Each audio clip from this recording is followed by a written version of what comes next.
Why did the Renaissance, the rebirth of art, science, and ideas, begin in Florence, a small city in the heart of Italy? It wasn't the biggest or the wealthiest city in Europe. Rome had power. Venice had ships. So, what made Florence so special? Today, we'll take a journey through this fascinating city to uncover why it became the cradle of one of the greatest movements in history. Welcome to Whispered Tales by Joe, where history meets today's world. In each quiet moment, we uncover lessons from the past that resonate with our lives now. Let's journey back in time together. Let's walk the streets of Florence together, where art, science, and philosophy flourished like flowers in spring. We'll wander through the grand workshops of artists like Botticelli and Leonardo da Vinci, past the towering dome of the Duomo, and along the riverbanks where thinkers gathered to discuss ideas that would change the world. By the end of our journey, you'll see how Florence's perfect mix of location, wealth, and a love for ideas made it the birthplace of the Renaissance. Imagine walking through the narrow, sunlit streets of Florence. The buildings glow in the warm, golden light of the Italian sun. But beneath the beauty of the city, something incredible is happening. People are thinking differently, creating in ways the world has never seen before. Florence was rich, but not because of gold mines or grand ships. No, its wealth came from trade and banking. Merchants sold fine wool and silk, and the Medici family, the city's most powerful bankers, knew how to turn money into influence. With their wealth, the Medici supported the greatest artists, thinkers, and scientists of the time. But it wasn't just the Medici family. Florence had something else, a love for ideas. Here, people weren't just interested in making money. They wanted to understand the world better. They studied ancient Greek and Roman texts, explored new ways to paint and sculpt, and asked big questions about science and philosophy.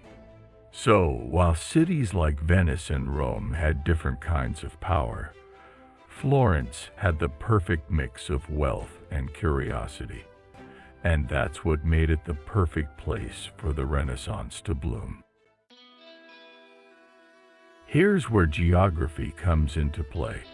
Florence sat right in the middle of Italy, like a hidden gem waiting to be discovered. It wasn't on the coast like Venice, where ships brought in goods from far-off lands, and it wasn't the center of religious power like Rome. But it was perfectly placed on the trade routes that connected the rest of Europe. Merchants traveled through Florence, stopping to trade goods like silk, spices, and textiles. And with trade came ideas. People from all over Europe passed through Florence, bringing new thoughts, inventions, and stories from other lands. Florence didn't need a port or a powerful army. It had brains and wealth. Its people were clever, turning their city into a center of learning, art, and business.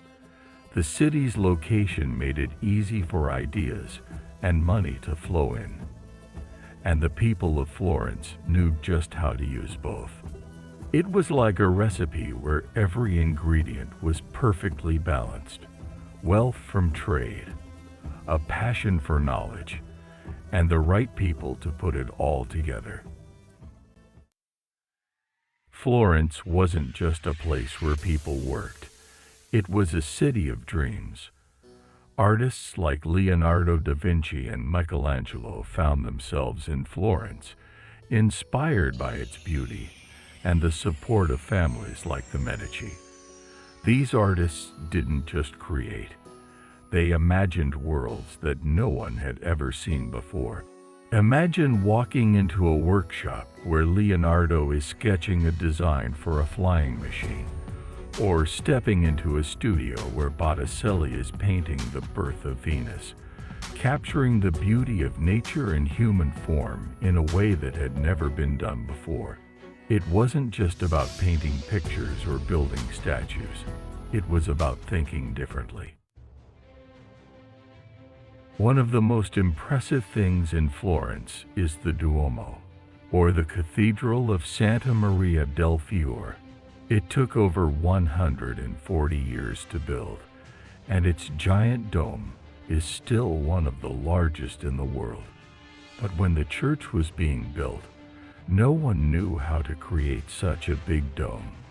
That's when an architect named Filippo Brunelleschi came up with a brilliant solution. He studied ancient buildings and invented new techniques to build the dome without it collapsing. His work on the Duomo showed how people in Florence were always looking for new ways to solve problems and create beauty. And the best part, Florence wasn't just a city of artists. It was a city of scientists and thinkers too. Galileo Galilei looked up at the stars and began to understand the universe in a new way.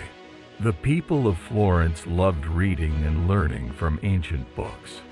They studied the writings of famous philosophers from Greece and Rome, like Plato and Aristotle, and used these ideas to think about their own world. People came to Florence to learn, to teach, and to share ideas that would change the world forever. Florence was a place where art and science didn't just exist. They danced together, pushing each other to new heights. The city was alive with creativity and thought, like a garden where every new idea could grow. Now let's talk about the Medici family, because we can't talk about the Renaissance without them. The Medici didn't just control money, they controlled almost everything. They used their wealth to fund not just artists, but entire movements of thought. They supported scientists like Galileo and architects like Brunelleschi, who designed Florence's iconic Duomo. It's hard to imagine just how much influence the Medici had. They weren't kings, but they could decide who became the Pope. They didn't rule empires, but they shaped the entire course of art and culture for generations. With their wealth, they created an environment where people like Michelangelo, Botticelli, and Da Vinci could flourish. They understood that power wasn't just about having money. It was about using that money to leave a lasting legacy. The Medici helped turn Florence into the cultural heart of Europe, a place where ideas, art, and science could come together in ways that hadn't been possible before. They didn't just collect gold, they changed the world. In Florence's streets, the dreams took flight, with every stroke of brush and light. Not kings or ships, not crowns of gold, but stories and ideas untold. The city small, yet bold in mind, with every coin a world to find. On trade and books, they placed their bets, a place where future's roots were set. As we leave Florence behind, let's take one last look at its legacy. This wasn't just a city of wealth. It was a city of vision. The Renaissance didn't happen by accident. It was the result of clever minds, bold dreams, and a place where art, science, and power all came together. Florence taught the world that human beings could achieve greatness through their own creativity. It showed that art wasn't just about beauty. It was about changing the way we see the world. And it wasn't just artists. Scientists and thinkers in Florence dared to dream about things that had never been done before.